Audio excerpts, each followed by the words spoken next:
Suami istri punya hak dan kewajiban. Bagaimana jika suami tidak memenuhi semua kewajiban sebagai suami? Apa kewajiban saya sebagai istri juga bisa berkurang? Ini namanya mau ganti rugi. Karena suami nggak memenuhi kewajiban, maka juga saya, baik Pak, kita paham Bapak ada acara lain, ada ceramah lain, ada pengajian lain, nggak boleh suuzon. Kan udah pengajian tadi di awal. Yang lain mau pulang boleh, nggak apa-apa. Saya pernah ceramah cuman saya sama kamera aja berdua. Di acara TV kan cuma dua, cuma sekalian. Kata kameramen, lihat tuh Ustaz, nggak ada orang. Nah, kalau suami ibu tidak menunaikan kewajiban, bukan berarti melegitimasi, membenarkan ibu cari pembenaran untuk tidak melaksanakan kewajiban. Ibu tetap tunaikan kewajiban, maka dia akan menanggung dosanya. Kewajiban suami itu apa? Ngasih makan, ngasih pakaian, ngasih tempat tinggal, ngasih pendidikan, ngasih perhatian. Kalau yang 5 ini dia beri, dia adalah seorang pria yang soleh, gentleman. Kalau tidak, maka dia akan dituntut di hadapan Allah Subhanahu wa ta'ala. Dan laki-laki sudah diikat. Jika saya tidak memberikan nafkah kepada istri saya 3 bulan lamanya saya tinggalkan berturut-turut atau menyakiti fisiknya, maka istri saya melapor ke pengadilan agama, lalu hakim menjatuhkan talak 1, maka jatuhlah talak 1 kepadanya. Ibu-ibu punya hak. 3 bulan dia nggak ada, ibu bisa lapor. Saya mau lapor tapi saya masih cinta Pak Ustaz. Pilih cinta apa lapor? Saya pilih cinta. Tahan kan? Saya seorang ibu, punya anak laki-laki kerja di salah satu bank swasta. Apakah penghasilan gaji anak saya halal untuk membiayai keluarganya, termasuk saya ibunya? Haram.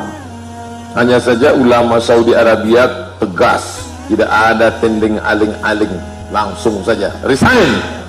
Tapi kalau Syekh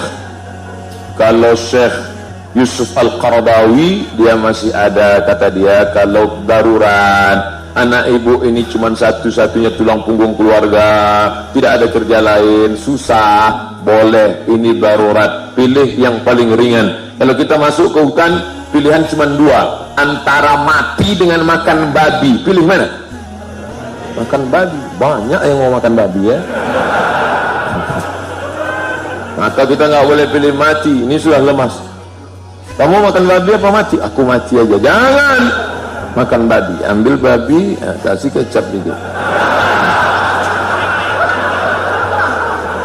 Tapi sementara dapat pisang. Kalau sudah ada pisang, maka tinggalkan babi, makan pisang. Ini ada pisang bro, enggak enak babi. Jangan. Paham cerita saya itu? Carilah pekerjaan yang halal, sementara dapat itu kau di sana dulu. Insya Allah beberapa bulan lagi kalau saya kemari lagi, tidak ada lagi pertanyaan seperti ini karena sudah resign, dapat kerja yang baru. Amin. Bagaimana menyikapi hijab perbatasan mahram di lingkungan keluarga? Cukup pakai jilbab panjang yang kira-kira kalau tangan diturunkan tertutup. Tangan diturunkan tertutup, nggak kelihatan. Lalu kemudian pakai innal mar'ata, sesungguhnya perempuan idza balagatil mahid, kalau sudah sampai usia menstruasi haid, la yasluh laha an yura, tak boleh nampak illa hadza wajah wa hadza telapak tangan, zahiruha wa batinuha. Wajah boleh, telapak tangan dengan punggung tangan boleh. Adapun bapak yang buat rumah 2 ruang tamu laki-laki, ruang tamu perempuan, bagus, mantap. Tapi andai tidak, karena keterbatasan, maka tetap menjaga aurat. Anak-anak gadis yang pakai cadar, bagus. Saya berpegang kepada pendapat cadar tidak wajib, tapi yang bercadar bagus, apalagi yang cantik, sampai-sampai supir angkot oplet nabrak yang listrik, ada-ada. Bagus pakai cadar. Apa yang harus kita lakukan apabila sudah terlanjur melewati orang yang sedang sholat? Nggak mungkin mundur lagi kan? Bagi kita yang sedang sholat, kalau ada orang yang mau lewat, maka kita kasih sutroh, tempat sujud. Kalau ada yang mau lewat, Cuman kadang orang kita belum ngaji, begitu kita gini, dia salaman. Siapa Pak Ustaz? Lebih baik engkau tegak 40 tahun daripada melewati orang yang sholat. Tapi hanya sebatas ini. Kalau dia lewat di depan ini, ya nggak apa-apa. Jangan lewat.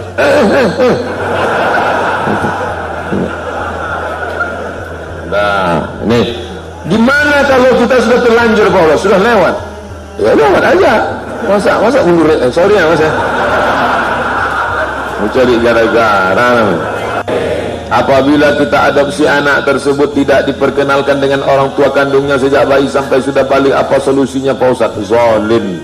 Kalau ada orang tuanya kita tahu, kita pertemukan, ini orang tua kandungmu nak, sedangkan aku orang tua angkatmu nak. Engkau memang tak pernah lahir dari rahimku nak, tapi kau lahir dari hatiku.